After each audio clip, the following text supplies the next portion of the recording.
할렐루야. 우리 이 시간 오후 예배에 참여하신 성도님들을 예수님의 이름으로 축복합니다. 우리 옆에 있는 분에게 이렇게 인사하겠습니다. 하나님께서 부르셨습니다. 네, 우리가 오후 예배 때마다 계속해서 이제 담임 목사님 말씀을 통해서 이사야를 살펴보고 있는데요. 오늘도 이어서 이사야를 계속 말씀을 드리도록 하겠습니다. 우리가 지난번에 살펴봤었던 60장에서 이 세상을 밝히시는 참 빛은 바로 예수 그리스도시다 라는 사실을 살펴보았습니다. 오늘 본문은 일어나 빛을 발하시는 분, 그분이 이 땅에 오시면 어떤 일이 일어나는가. 이사야 60장 22절 하반절을 보시면 이렇게 나와 있습니다. 때가 되면 나 여호와가 속히 이루리라. 여호와께서 하시는 그 일이 어떤 일인지, 여호와께서 어떤 일을 이루시는지 거기에 대한 내용이 이제 이사야 61장의 내용입니다. 1절에서 이렇게 말씀합니다. 주 여호와의 영이 내게 내리셨으니 이는 여호와께서 내게 기름을 부으사 가난한 자에게 아름다운 소식을 전하게 하리 하심이라. 나를 보내사 마음이 상한 자를 고치며 포로된 자에게 자유를, 갇힌 자에게 노임을 선포하며. 때가 되어서 여호와께서 이루실 일이 뭐냐면 여호와의 영이 임한 기름 부음 받은 자를 보내시는 일입니다. 여기서 기름을 붓다라는 의미가 메시아입니다. 여호와의 영이 임한 그 메시아, 기름 부음을 받은 자, 즉 우리말로는 구원자가 되는 것입니다. 여호와의 영이 임한 메시아 구원자가 오십니다. 그분이 누군가요? 성령으로 잉태되어 이 땅에 오신 구원자 예수 그리스도.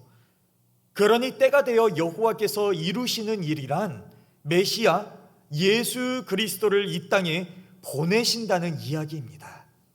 그럼 그 메시아가 이 땅에 오시면 어떤 일을 하는가? 다시 1절 말씀에서 이렇게 말씀합니다. 바로 가난한 자에게 아름다운 소식을 전한다고 말씀합니다. 이 소식은 마음이 상한 자를 고치는 소식이고, 포로된 자에게 자유를 주는 소식이고, 갇힌 자의 그 노임을 선포하는 소식입니다. 그런데 지금 이 말씀 우리가 어디서 본 적이 있지 않은가요? 하나님께서 참된 금식을 선포하실 때 이사야 58장 6절 말씀에서 이렇게 말씀하셨습니다. 내가 기뻐하는 금식은 흉악의 결박을 풀어주며 멍에의 줄을 끌어주며 압제에 당하는 자를 자유하게 하며 모든 멍에를 꺾는 것이 아니겠느냐. 이 이사야 58장에 기록되어 있는 참된 금식, 흉악의 결박을 풀어주고 멍에의 줄을 끌어주고 압제에 당하는 자에게 자유를 주는 이 참된 금식을 이루기에 이 땅에 여호와의 영이 임한 기름 부음 받은 자가 이 땅에 오신다. 그분이 바로 메시아 예수 그리스도. 그러면 이 메시아 예수님이 오셔서 왜 이 참된 금식을 이루셔야만 합니까? 왜 마음이 상한 자를 고쳐야 하고 포로된 자에게 자유를 주고 갇힌 자를 놓아줘야 하는 것일까요? 그 이유는 이 땅에서는 마음이 상한 자를 고칠 수 있는 인생이 아무도 없기 때문입니다. 이 땅에서는 포로된 자에게 자유를 주는 사람이 없고 갇힌 자에게 노임을 선포하는 자가 없기 때문입니다. 사람이 할 수 있는 일이라면 굳이 메시아가 이 땅에 올 이유가 없는 것입니다. 이 일이 불가능하다, 사람들은 불가능하다 하는 사실을 알려주기 위해서 하나님께서 율법의 희년이라는 제도를 주셨습니다. 레위기 25장 10절 말씀을 한번 보겠습니다. 너희는 50년째 해를 거룩하게 하여 그 땅에 있는 모든 주민을 위하여 자유를 공포하라. 이 해는 너희에게 희년이니 너희는 각각 자기의 소유지로 돌아가며 각각 자기의 가족에게로 돌아갈지며. 하나님께서 주신 희년이라는 제도입니다. 그야말로 즐거운 소식이고 이 기쁜 소식의 제도입니다. 가난해서 땅을 팔았습니다. 그러나 희년이 되면 그 땅이 다시 나에게로 돌아옵니다. 혹 가난으로 인해서 누군가에게 종으로 팔려갔습니다. 그러나 희년이 되면 자유를 얻어 가족들에게 돌아올 수가 있습니다. 이게 희년이라는 제도입니다. 얼마나 기쁜 소식인지. 그러니 가난한 자, 매인 자, 포로된 자들에게 희년이 그야말로 즐거운 소식입니다. 기쁜 소식이죠. 그런데 이 기쁜 소식의 희년이 이스라엘 역사 가운데서 제대로 실행된 기록이 없습니다. 왜일까요? 이 땅의 모든 인생이 죄와 사망에 사로잡혀 있기 때문입니다. 모두가 탐심이라는 우상과 죄에 사로잡혀 있어서 희년이라는 제도가 실행되지 않은 것입니다. 희년이라는 이 제도 하나를 통해서 이 땅의 모든 인생이 죄와 사망에 사로잡혀 있음을 증명하고 있습니다. 그래서 하나님께서 때가 되면 내가 메시아를 보내겠다, 그런 메시아가 하는 일이 무엇인지를 보여주시는데, 본문 1절을 다시 한 번 더 보면은 가난한 자에게 아름다운 소식을 전하려 하심이고, 또한 나를 보내사 마음이 상한 자를 고치며 포로된 자에게 자유를, 갇힌 자에게 노임을 선포하며, 이 가난한 자에게 아름다운 소식을 증거하는데, 이때 가난한 자는 세상의 개념으로 돈이 없다, 이러한 의미가 아니라 죄와 사망에 매여 있는 모든 인생들이 가난한 인생입니다. 그 사람이 돈이 1,000억이 있던 1조가 있던 그 인생이 죄와 사망에 매여 있으면 그 인생은 가난한 인생인 것입니다. 하나님을 모르고 자기 탐심에 사로잡혀 살아가는 인생이 전부 다 가난한 인생인 것입니다. 그들의 그 가난한 심령을 고치시고 죄의 포로된 자에게 자유를 주시고 이 기쁘고 즐거운 아름다운 소식을 증거하기 위해서 메시아가 이 땅에 오셨다, 이것입니다. 이것이 오늘 본문 이사야 61장의 핵심입니다. 그래서 예수님이 이 땅에 오셔 가장 먼저 선포한 말씀이 누가복음 4장을 보겠습니다. 이 유대인 회당에 들어가 선포하신 말씀인데요, 16절부터 21절 말씀을 제가 읽어드리겠습니다.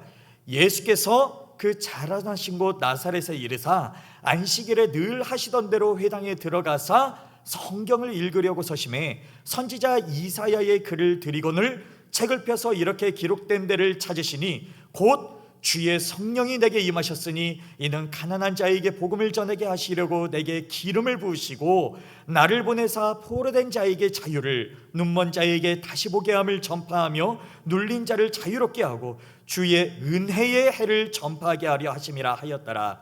책을 덮어 그 맡은 자에게 주시고 앉으시니 회당에 있는 자들이 다 주목하여 보더라. 이에 예수께서 그들에게 말씀하시되 이 글이 오늘 너희 귀에 응하였느니라 하시니. 아멘. 오늘 본문 이사야 61장의 말씀 내용 그대로입니다.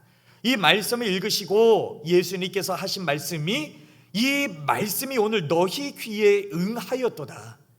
죄와 사망에 매여서 그저 자신의 탐심을 채우기 위해 살아가는 인생들에게 너희를 사로잡고 있는 그 죄와 사망에서 내가 자유를 주기 위해 이 땅에 왔노라.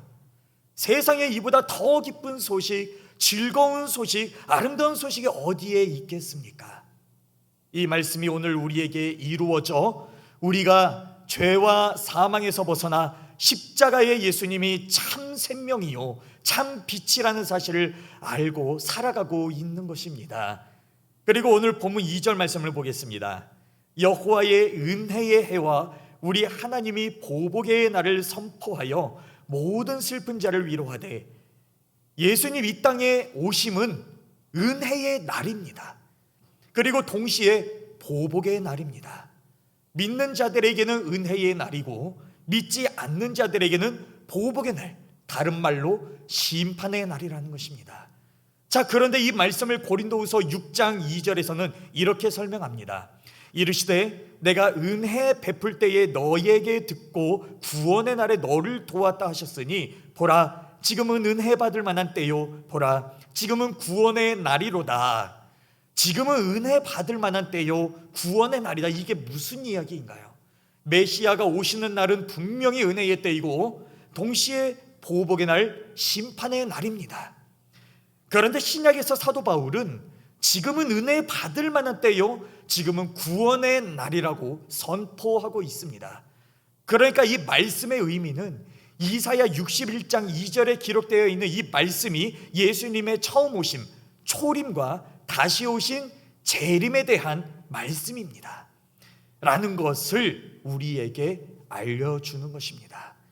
예수 그리스도의 초림은 은혜의 때요 구원의 날입니다. 그러나 우리 주 예수 그리스도 다시 오실 그날, 재림의 날은 심판의 날입니다. 그렇다면 성도는 이 땅을 어떻게 살아야 할까요? 지금 세상이 끝난 게 아닙니다. 우리 주 예수 그리스도 오실 그날이 세상의 끝날입니다. 그런데 우리는 그날을 알 수가 없죠. 그래서 그날이 언제인지 알 수 없지만, 그러나 그날이 오기 전까지 지금은 은혜 받을 만한 때요, 구원의 날입니다. 그러니 그 무섭고 두려운 날, 심판의 날이 오기 전에 우리는 복음을 증거해야 하지 않겠습니까? 내 사랑하는 자들이 이렇게 인생을 끝내면 안 되는 거 아니겠습니까? 지금은 은혜 받을 만한 때요, 지금은 구원의 날이기에 그 두렵고 떨리는 무서운 그날이 오기 전까지 성도는 힘을 다해 그 아름답고 즐거운 소식을 듣든지 아니 듣든지 외쳐야 하고 전해야 하는 것입니다. 사랑하는 성도님 여러분, 예수 그리스도가 우리의 구원자이십니다. 그래서 본문 6절에서 말씀하기를 오직 너희는 여호와의 제사장이라 일컬음을 받을 것이라. 우리가 제사장이다 이것입니다. 제사장의 직분이 무엇인가요? 죄사함의 방법을 선포하는 것이 제사장의 역할이고, 백성들을 참 하나님께로 인도하는 것이 제사장의 직분입니다. 생명의 참 빛이 임한 성도는 이 땅에 제사장 직분을 받았기 때문에 제사장이 되어서 그 보복의 날, 그 심판의 날이 오기 전까지 죄사함의 유일한 방법이요, 참 하나님께 나아갈 수 있는 그 유일한 방법 되시는 예수 그리스도를 전하는 것, 저와 여러분의 사명인 줄로 믿습니다. 그래서 베드로전서 2장 9절을 보면 그러나 너희는 택하신 족속이요 왕같은 제사장들이요 거룩한 나라요 그의 소유가 된 백성이니, 그 뒤에 있는 부분 한번 같이 읽어보겠습니다. 시작. 이는 너희를 어두운 데서 불러내어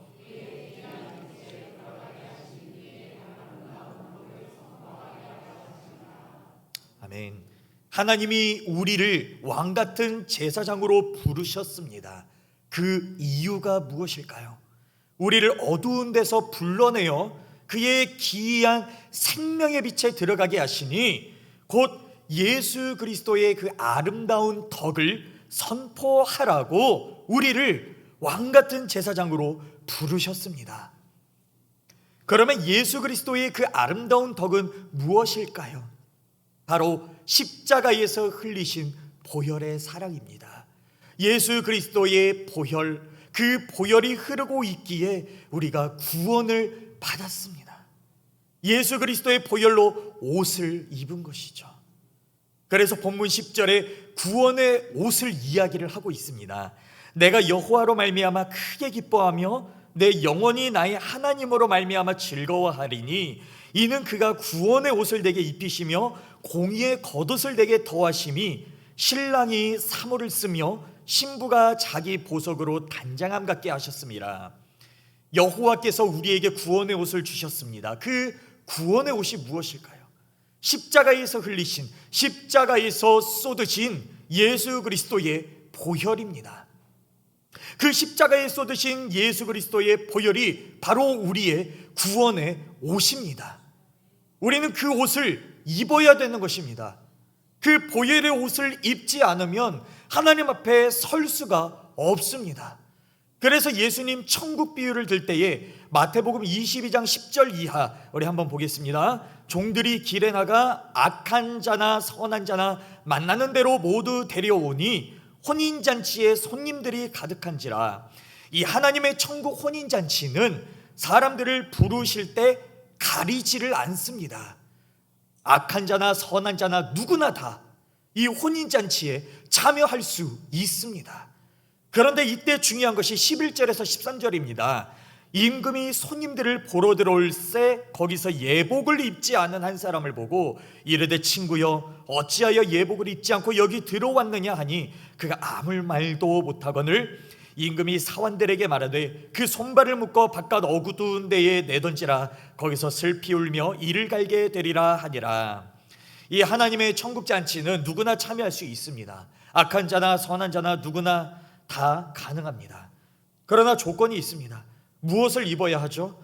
임금이 주신 예복을 입어야 되는 것입니다. 이 예복은 하나님이 주신 옷으로서 반드시 이 옷을 입어야만 하나님의 혼인잔치에 참여할 수가 있는 것입니다.